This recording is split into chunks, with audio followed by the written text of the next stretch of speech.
માન્ય ઋષિકેશભાઈ સાહેબે અમને એવું આશ્વાસન આપ્યું કે આજે સંપૂર્ણપણે આપના દ્વારા જે રજૂઆતો થઈ છે અમે લિખિત પણ આપીને આવ્યા છીએ, મૌખિક પણ વાત કરી છે, એની સંપૂર્ણ બ્રીફિંગ આજે રાત સુધીમાં માન્ય મુખ્યમંત્રીને કરી દેવામાં આવશે અને મુખ્યમંત્રી અને આ 5 મંત્રીઓ અને CS રાજકુમાર સાહેબ અમને ચર્ચા થશે।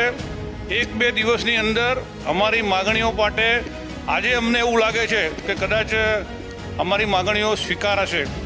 અમે જે પ્રકારે આગ્રહપૂર્વક સાહેબને વાત કરી છે એ પ્રકારે કદાચ અમારી આ માગણીઓ નહીં સ્વીકારાય તો સંગઠન દ્વારા, રાષ્ટ્રીય સંયુક્ત મોરચા દ્વારા અમે જે પ્રકારે જાહેરાતો કરી છે એ પ્રકારના આગળના કાર્યક્રમોની જાહેરાત અમે ઝડપથી કરવાના છીએ અને ખૂબ મોટા આંદોલન તરફ અમે જઈ રહ્યા છીએ। મુખ્ય માગણીઓ અમારી ઓલ્ડ પેન્શન યોજનાની છે, પરંતુ એમાં પણ સૌથી મોટી માગણી અમારી છે સરકારે સ્વીકારેલી વાત 2005 પહેલાંનો ઠરાવ।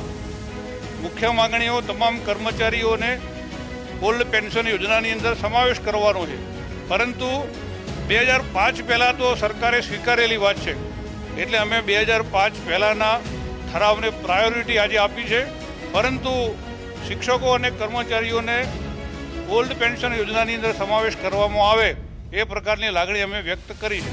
અમારી તમામ માહિતીથી અપડેટ રહેવા માટે જોડાયેલા રહો S9 ન્યૂઝ સાથે।